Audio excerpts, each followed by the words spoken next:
Well, in recent research, approximately 30% of Australia's small business owners were considering the sale of their businesses last year. Well, with SMEs in Australia having a rough ride for some years, what are the best ways to go about selling a small business? Well, Simon Merchant, founder of The Merchant Report, is here to give us some answers and a read into the current market for small business. He joins us now live in our CBD studio. Simon, thanks so much for joining us. Thank you, Ingrid. As we mentioned there, small business hasn't had it easy over the past few years. So how do you see the current state of the market right now? Well, the current state of the market at the moment, look, there's three significant challenges facing small business owners looking to exit the market. Simply the sale price expectations of the seller, those of the buyer, and access to finance. In particular, it's a very unbalanced market, and the big elephant in the room is that there are too few qualified buyers. That is, those buyers that are capable of completing the financial transaction of acquiring a business, and therefore we've simply got too fewer buyers and an oversupply of businesses, small businesses in Australia. I guess the question I want to ask is, why are you seeing people selling? I mean, what's been the key driver behind people selling their small businesses? Look, the key driver is prolonged negative cash flow, I believe, and you know, we've worked with a lot of colleagues across Australia to reconcile this, and it's a prolonged negative cash flow, personal cash reserves and business cash reserves to maintain the business and keep it going are essentially drying up. It's been 5-6 years now since the GFC, and families and business owners, small business owners, are really struggling to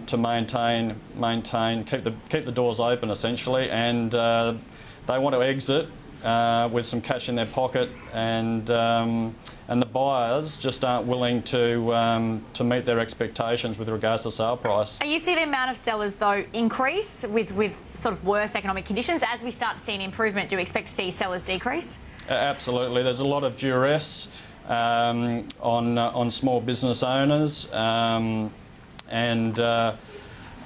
look, many people are looking for an exit strategy, one that will deliver them the optimum return on their investment, something they've worked hard on for many years, but that requires careful planning, and they need to give themselves as much time as possible to prepare for sale.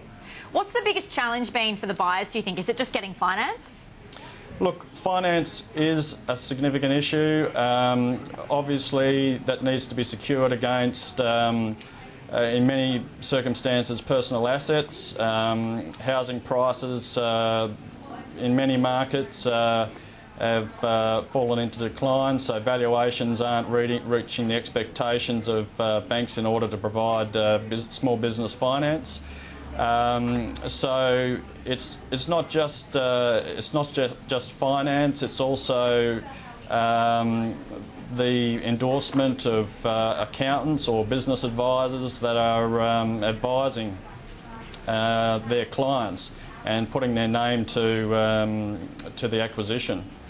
Okay, so in terms of selling, other than reducing the sale price, how can a seller increase marketability of their business going forward, do you think? If they can set aside as much time to prepare their business for sale, that is the best way to increase the marketability of their business. There's many comparable businesses available for sale. They need to sit down. They can't change the historical financials, but they can improve those benchmarks and those dynamics of the business moving forward. So if they can take 6 to 12 months to sit down with someone that can offer some professional advice, develop an exit strategy, improve the operational perspectives of the business, the positioning with it within the local market, and also, the bottom line. They need to, improve their margins where possible, and if they can focus on that for 12 months, at the moment, I think many brokers would agree with me that one needs to prepare themselves for a 6 to 12 month exit strategy from the time they offer the business for sale through to completion of the transaction. So time is everybody's friend, but not all business owners at the moment have time. Others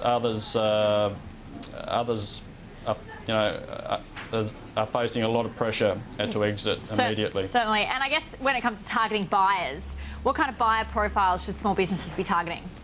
Look, there are probably two particular buyer profiles that I would encourage business owners to look out for, and their brokers. Firstly, redundancy beneficiaries. Those middle-aged, perhaps, or young beneficiaries that have the skill sets to manage a business, have the energy, which is a big requirement for small business management, as we all know. They are cashed up, and they have the energy and the skill sets. So they're one particular buyer profile to look out for. The other is early retirees that you may perhaps find it a little bit more difficult than others in the job market, and are looking to secure their financial future and also their lifestyle. The cost of living these days is not necessarily equating to their income, and if they can achieve something that will support that, yet will allow them to maintain a lifestyle with the assistance of perhaps a younger manager of that business, then that's a win-win for all. So those are two, you'd almost call them perfect buyer profiles, may be the friend of small business in 2014. All right, there you have it. Simon Merchant, thanks so much for those details. Thanks very much, Ingrid. Simon Merchant there from The Merchant Report. We do need